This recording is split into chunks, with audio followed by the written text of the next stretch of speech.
सकल हिंदू समाजाच्या वतीने आयोजित केलेल्या या धर्मसभेमध्ये उपस्थित अहिल्यानगरचे लोकप्रिय आमदार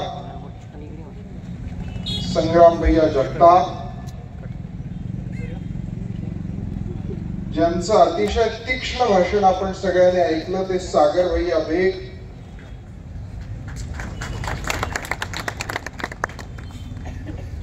आणि खऱ्या अर्थाने आपल्या आराध्य दैवतेला अर्थात शनैश्वर भगवंताला जिहादी विळख्यातनं मोकळं करण्याकरता इथे उपस्थित असलेले सगळे आमचे हिंदू समाजाचे बांधव आणि भगिनी मातांनो, जय श्रीराम, जय श्रीराम. छत्रपती शिवाजी महाराज की जय. धर्मवीर संभाजी महाराज की जय. खरं तर ही मोठी शोकांतिका आहे की आपल्या साधू संतांच्या महाराष्ट्रामध्ये अहिल्यानगर जिल्ह्यामध्ये जे आपलं शनैश्वर देवस्थान आहे हे काही एका तालुक्याचं एका गावाचं देवस्थान नाही, हे एका जिल्ह्याचं देवस्थान नाही, हे केवळ महाराष्ट्राचं देवस्थान नाही, हे केवळ भारताचं देवस्थान नाही, तर जगभरातल्या हिंदूंचं आणि जगभरातल्या शनी भक्तांचं आराध्य स्थान आहे.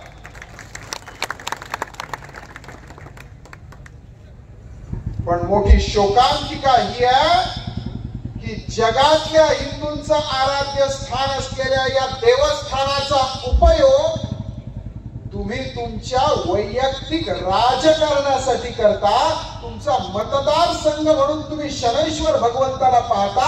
ही सगळ्यात मोठी शोकांतिका. देशातनं जगातनं आज आमचे हिंदू माता भगिनी, आमचे बांधव या ठिकाणी येतात. मला सांगा, आराध्य देव आमच्या हिंदू समाजाचा आहे. दर्शनाला येणारे भाविक हिंदू आहेत, जे देणगी देणारे दाते आहेत ते सगळे हिंदू आहेत. आणि प्रत्येकाने केलेला दान धर्म हा फक्त आणि फक्त शनिदेवाचा आणि हिंदू समाजाचा अधिकार आहे. हिंदू समाजाने हिंदू समाजासाठी, हिंदू देवतेसाठी केलेल्या दानावर तुम्ही अन्य धर्मीयांचे लाड करत असाल तर हिंदू म्हणून आम्ही ते सहन करणार नाही. विश्वस्त या पदाची व्याख्याच मुळात अशी आहे. विश्वस्त म्हणजे काय तर भाविकांनी भगवंताकरता ज्या विश्वासाने दान केलंय तो विश्वास जपण्याकरता ज्या पदावर बसायचंय त्याला विश्वस्त म्हणतात, विश्वासघात करण्यासाठी नाही. पण आजवर या देवस्थानामध्ये जे घडलं ते सगळ्याच्या सगळं विश्वासघात केला गेला. तुम्हाला मतदारसंघ सांभाळायचा आहे, तुमच्या मनगटात जोर आहे तर जनतेची विकासाची कामं करा, जनता तुम्हाला निवडून देईल. पण तुम्ही देशभरात आलेल्या हिंदूंचा पैसा तुमच्या वैयक्तिक राजकारणासाठी करणार असाल, तुम्हाला मतदारसंघातली जास्तीत जास्त मतं मिळावी म्हणून कोणाला तरी खोटेपणाने तुम्ही रेकॉर्डवर ठेवून नोकरीला पैसे देणार असाल, काय काय काय काय घोटाळ्यांची यादी आहे. अरे लोक आस्थेने शनी भगवंतावर तेल वाहतात, ते तेल सुद्धा तुम्ही चोरतात,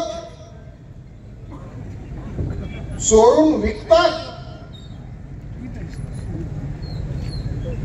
ही यादी ज्या वेळेला मी पाहिली माझा धक्का बसलाय की इतक्या घाणेरड्या प्रकाराचे चोरी आणि पाप काही लोकांकडनं इथे सुरू आहे. मला आज त्याचा उहापोह फार करायचा नाही, कारण मला याची पूर्ण कल्पना आहे की या पदावर बसलेली माणसं जरी चुकीची असली तरी शेवटी देवस्थान आपलं आहे, देव आपला आहे आणि आपल्या देवस्थानाची किंमत दर्जा राखणं हे तुमचं आमचं काम आहे. विश्वस्तांचे फार थोडा काळ या ठिकाणी शिल्लक आहे, फार दिवस ते या ठिकाणी आता राहणार नाही. काय मला वाटतं 2-4 महिने त्यांची मुदत राहिली आहे. ती मुदत त्यांनी जाता जाता का होईना पण नीट पूर्ण करावी. आजपर्यंत कोणाच्या तरी इशाऱ्यावर हे लोक नाचत आले असं मला बऱ्याच लोकांनी सांगितलं की इथे सगळे कारभार चालत असला तरी दोरी एकाच्या हातात आहे आणि सगळं संस्थान एक जण चालवतोय.